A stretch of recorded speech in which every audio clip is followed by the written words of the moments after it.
Hey everyone, welcome to my YouTube channel state PCS and one day exams. तो यहाँ हम बात करते हैं वनडे एग्ज़ाम्स के लिए या जो बच्चे स्टेट पीसीएस की तैयारी कर रहे हैं। अगर आप UP PCS, UP triple SC, Bihar PSC, Jharkhand PSC, MP PSC या अदर स्टेट एग्जामिनेशंस के लिए तैयारी कर रहे हैं तो ये कोर्स बिल्कुल आपके लिए है। और इससे पहले वाला अगर आपने वीडियो नहीं देखा है इंट्रोडक्शन वाला, तो प्लीज़ आप एक बार वहाँ इंट्रोडक्शन वाला वीडियो जा कर के देखें, क्योंकि वहाँ पर हमने पूरी की पूरी स्ट्रैटेजी शेयर की है कि कैसे हम जनरल स्टडीज़ के कोर्स को डिवाइड करके पढ़ने वाले हैं। इसमें मैं आपको थोड़ा सा बता देती हूँ कि कोर्स को हम 2 कैटेगरीज में डिवाइड करेंगे। फर्स्ट स्टेट पीसी एग्जामिनेशंस, जो बच्चे स्टेट पीसी एग्जामिनेशंस की तैयारी कर रहे हैं, चाहे वो किसी भी राज्य लोक सेवा आयोग की हो। उसके अलावा सेकंड कैटेगरी की वनडे एग्जाम्स लाइक रेलवे, आपका आरओ या फिर एसएससी, सीजीएल, सीएचएसएल, जो भी जिसमें भी जीएस आता है, जिसमें आप लूसेंट पढ़ना चाहते हैं, जिसमें आप फैक्चुअल डिटेल्स पढ़ना चाहते हैं, उसके लिए हम अलग से सीरीज लाने वाले हैं।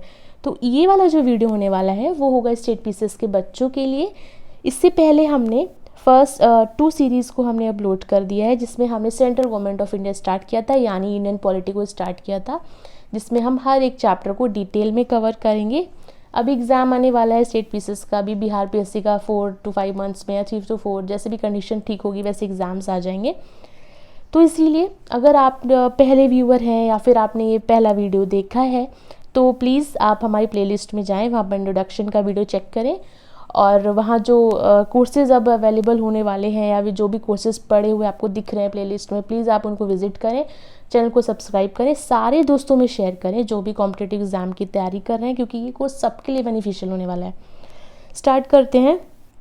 अगर हम आर्टिकल्स की बात करें तो आर्टिकल 52 कहता है the president of India means, हमारे कॉन्स्टिट्यूशन वाली जो बेयर एक्ट है उसमें लिखा हुआ है कि भाई प्रेसिडेंट की सीट पर प्रेसिडेंट होना ही होना चाहिए। दैट मीन्स सीट कभी भी खाली नहीं रहेगी। इसीलिए जब भी वाइस प्रेसिडेंट या चीफ जस्टिस ऑफ इंडिया या कोई भी व्यक्ति एज अ प्रेसिडेंट यानी एज अ राष्ट्रपति एक्ट करता है, प्रेसिडेंट की ड्यूटी निभाता है, भले ही वो 1 दिन के लिए हो या 24 घंटे के लिए हो या 12 घंटे के लिए हो, उससे शपथ लेनी पड़ती है, यानी कि प्रेसिडेंट की सीट कभी भी खाली नहीं रहेगी। ठीक है। आर्टिकल 53 कहता है executive power of the union, संघ की कार्यपालिका शक्ति का वर्णन करता है। तो हमने आपको पहली स्लाइड में बताया था कि संघ की कार्यपालिका शक्ति किससे मिलकर के बनी है? 5 लोगों से मिलकर के बनी है। किससे? President, vice president, prime minister, central council of minister and attorney general of India. Article 54 कहता है इलेक्शन ऑफ द प्रेसिडेंट, की इलेक्शन क्या होगा, कैसे होगा। इलेक्शन के लिए आपको एलिजिबिलिटी क्राइटेरिया पूरा करना पड़ेगा। वो क्या क्या होगा? आप 35 ईयर्स की होनी चाहिए, आप इंडियन सिटीजन होने चाहिए, आप एलिजिबल होने चाहिए as a election of Lok Sabha member. आपको लोकसभा मेंबर नहीं बनना है, सिर्फ एलिजिबिलिटी चाहिए एज अ इलेक्शन। ठीक है। आर्टिकल 55 कहता है manner of the election of president, कैसे होगा भाई? इलेक्शन कमीशन ऑफ इंडिया के अंडर होगा, उनके अंडर होगा इलेक्टोरल कॉलेज, जिसमें होंगे सारे के सारे इलेक्टेड मेंबर्स, यानी कि जिन्हें हम चुन करके भेजते हैं वो elected members. Elected members of Rajya Sabha, Lok Sabha, state legislative assemblies और यूनियन टेरिटरी दिल्ली और पुदुचेरी की लेजिस्लेटिव असेंबलीज के इलेक्टेड मेंबर्स। बाकी के नहीं होंगे क्योंकि बाकी के पास लेजिस्लेटिव असेंबली नहीं है। आर्टिकल 56 बताता है कि भाई प्रेसिडेंट कब तक अपनी सीट पे रहेंगे? अरे आजीवन तो नहीं रहेंगे, एक ड्यूरेशन होगा, कितना? 5 ईयर्स तक रहेंगे। जिस दिन से वो शपथ लेते हैं और जिस दिन से वो अपनी सीट पर बैठते हैं उस दिन से लेकर के अगले 5 वर्षों तक वो उस सीट पर बैठेंगे। एलिजिबिलिटी फॉर इलेक्शन, हमारे यहाँ री इलेक्शन है, यानी कि आप चाहे जितनी बार इलेक्ट हो सकते हैं as a president, but USA में एक व्यक्ति केवल 2 बार ही इलेक्ट हो सकता है। Article 58 qualification for election as a president, same आपको बताया क्वालिफिकेशन क्या होगी? 35 ईयर्स, इंडियन सिटीजन और eligible for election as Lok Sabha member. Conditions क्या होंगी कि भाई आप जो है वो किसी अन्य पद पर अगर होंगे, मान लीजिए आप इलेक्शन लड़े किसी और सीट पे है, तो ऑटोमेटिकली जब आप प्रेसिडेंट बन जाएंगे तो पिछला वाला आपका पद खाली हो जाएगा। ठीक है। आर्टिकल 59। आर्टिकल 60 कहता है ओथ, यानी कि शपथ। आपको शपथ कौन दिलाएंगे? आपको शपथ दिलाएंगे चीफ जस्टिस ऑफ इंडिया। अगर वो नहीं है, कोई इशू नहीं है, सुप्रीम कोर्ट में जो भी सीनियर मोस्ट यानी वरिष्ठ न्यायाधीश अवेलेबल होंगे वो आपको शपथ दिलाएंगे। अब आता है article 61 which is most important and which is most favourite question of state PC examination, that is article 61 impeachment. Impeachment क्या होता है? महाभियोग। महाभियोग कैसे लगेगा? आर्टिकल 61 ने सारी की सारी पावर दे दी है किसको? पार्लियामेंट को। दैट इज कि मिस्टर प्रेसिडेंट आप फ्री नहीं है, अगर आप वायलेशन ऑफ द कॉन्स्टिट्यूशन करेंगे या फिर कोई भी ऐसा काम करेंगे जो कॉन्स्टिट्यूशन के खिलाफ होगा तो आप पर इम्पीचमेंट लाया जाएगा, यानी कि महाभियोग लगाया जाएगा। लेकिन हमारे कॉन्स्टिट्यूशन में ऐसी कोई डेफिनेशन नहीं दी गई है जो डिस्क्राइब करे वायलेशन ऑफ द कॉन्स्टिट्यूशन। ये डिसाइड करेगी पार्लियामेंट। पार्लियामेंट बताइए कि आपने ये जो काम किया है वो क्या कॉन्स्टिट्यूशन के अगेंस्ट है या नहीं, वो कौन डिसाइड करेगा?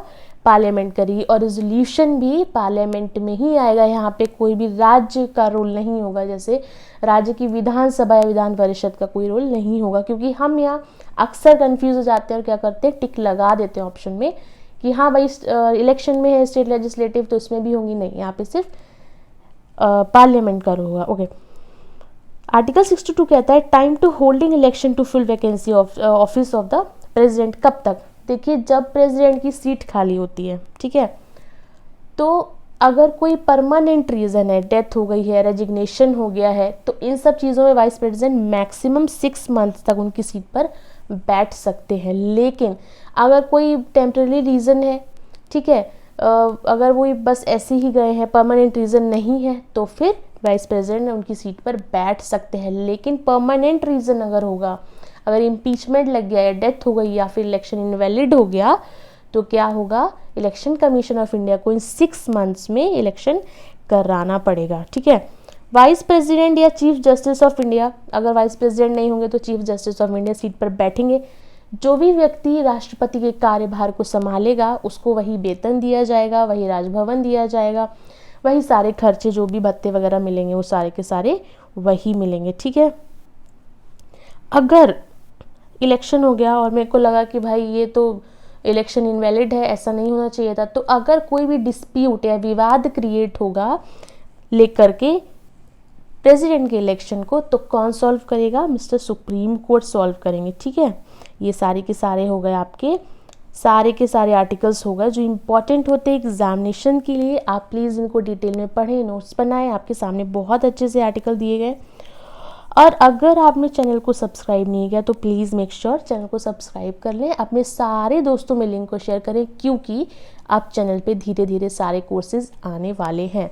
ठीक है, अभी पॉलिटी ज्योग्राफी का स्टार्ट होने वाला है, करंट अफेयर्स की सीरीज़, घटना चक्र और दृष्टि और आपका न्यूज़ एंड इवेंट्स, और एक और मैगज़ीन है। आप 4 जो भी मैगज़ीन है उनमें से कोई 2 शॉर्ट आउट करेंगे, उनकी यहाँ सीरीज़ स्टार्ट की जाएंगी।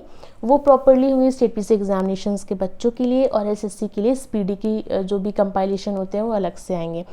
तो प्लीज़ आप चैनल को इनरोल करते रहें और सब्सक्राइब कर लें, सबको ज़्यादा से ज़्यादा शेयर करें ताकि हम सब एक प्लेटफॉर्म पे इकट्ठे हो जाए, फिर हम सारे डाउट्स को सॉल्व करें और जो भी इशू होगा उसको सॉल्व करेंगे। So thank you so much for watching, keep subscribe and like.